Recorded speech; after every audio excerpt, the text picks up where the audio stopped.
Kamusta mga boss? Ice cream tayo. Samahan niyo ako.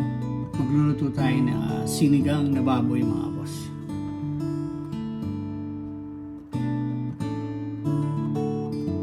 Kita niyo yan? May siling pansigang pa yan at ang daming talong niya.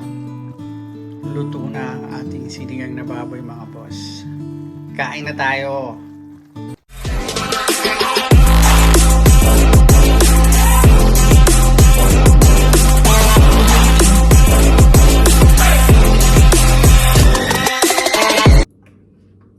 Pinainit ko na itong kawali kanina pa. Habang nanonood ako ng TV, siyempre pinapanood ko yung nangyari sa atin sa Pilipinas. Nakakalungkot.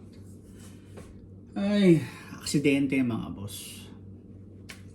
Nangyari na ang nangyari. Alam ko na alam niyo yan. Tungkol ito sa airport sa NAIA. At may nasawi na musmos na bata. Awa-awa. Ay, buhay. Maiksi lang ang buhay, kaya piliin natin palaging maging masaya. Gawin natin makabuluhan yung isang araw na maging masaya tayo palagi. Dahil hindi natin alam kung ano mangyayari sa atin. Kaya pagising pa lang natin, magpasalamat na tayo sa panibagong buhay dahil nagising tayo. Luto na tayo.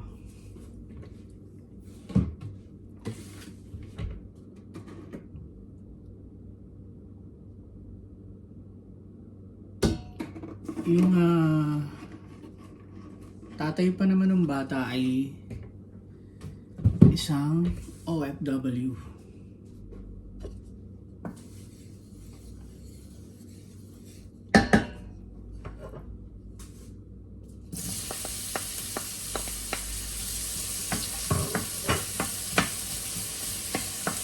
Naglagay na ako ng sibuyas mga boss. Tapos ito nga sa tabi ko, ito yung baboy na pinakuluan ko muna. Masanay ako na kapag magluluto ako ng baboy o baka, pinapakuluan ko muna siya kahit saglit lang.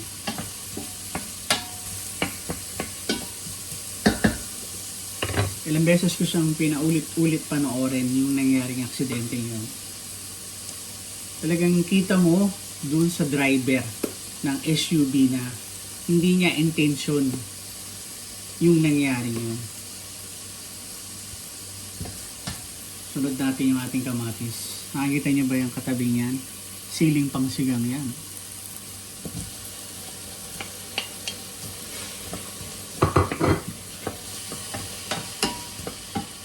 Mamaya ako nabubuksan yung exhaust fan. Kasi nagdadadaldal ako sasabay sa ingay. Baka hindi nyo ko maintindihan. Pangit na nga yung boses ko, hindi nyo po maintindihan.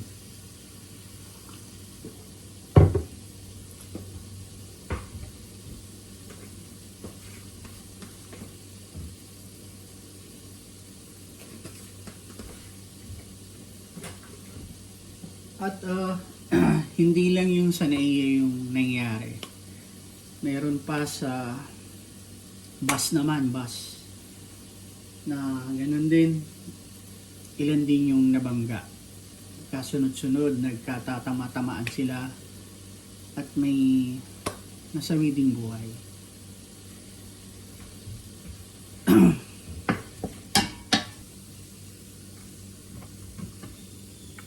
Nahanap ko lang yung patis.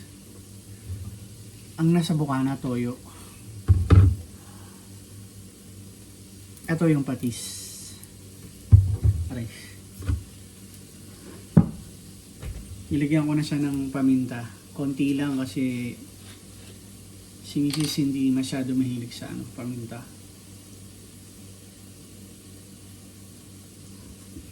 Konti lang nilagay kong patis. Tapos mamaya titikman ko na lang siya. Kapag kulang, dagdagan ko na lang.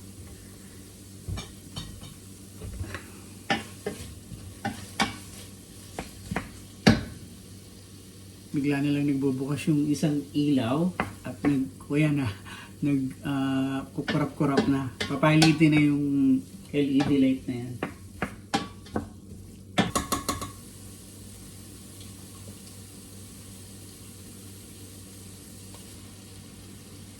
Dalawang pirasong pork shoulder to mga boss.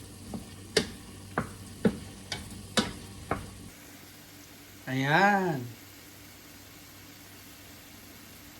So ngayon, takpan muna natin siya. At balikan natin maya maya. Check natin yung ating niluluto mga boss.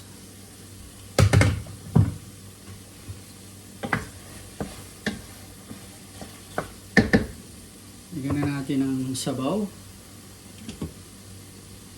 Nagpakulo ako ng tubig.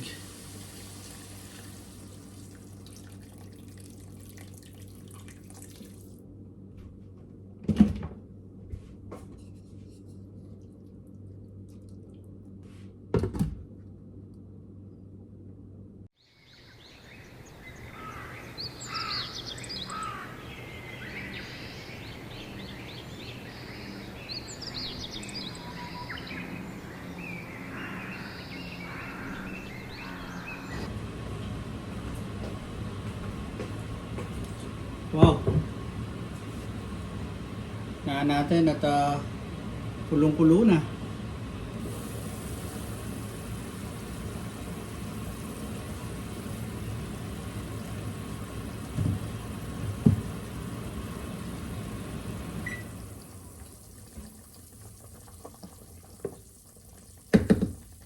Ito ang ating ilalagay. Pampaasim. Bok choy ang aking ilalagay. Meron ako ditong beans at okra. At napakaraming talong.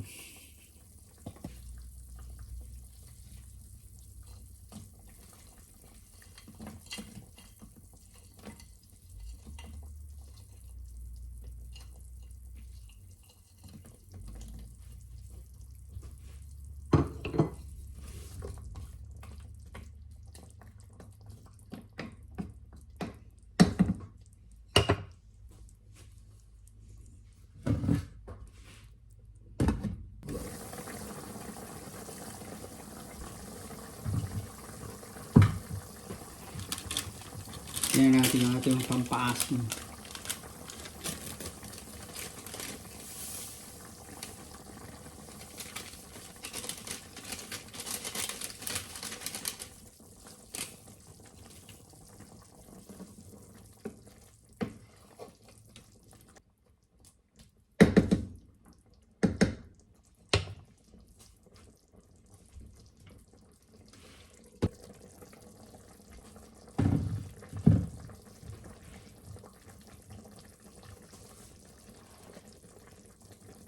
Talong.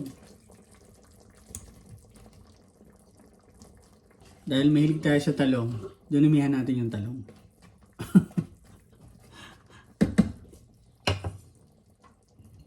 Siyempre yung ating sili. Ito niya yung siling pansigang.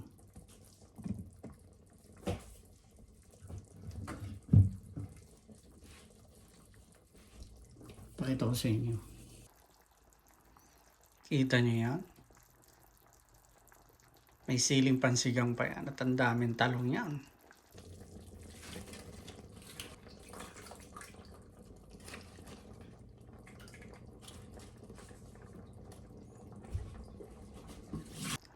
Ayan yung ating bok choy. Nilagay ko na lahat ng gulay. Palabutin na lang natin at tikman natin mga boss.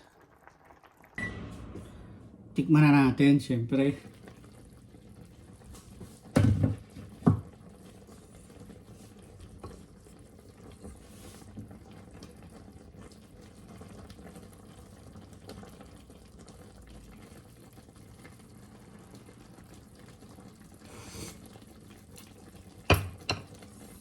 Sinigang na sinigang.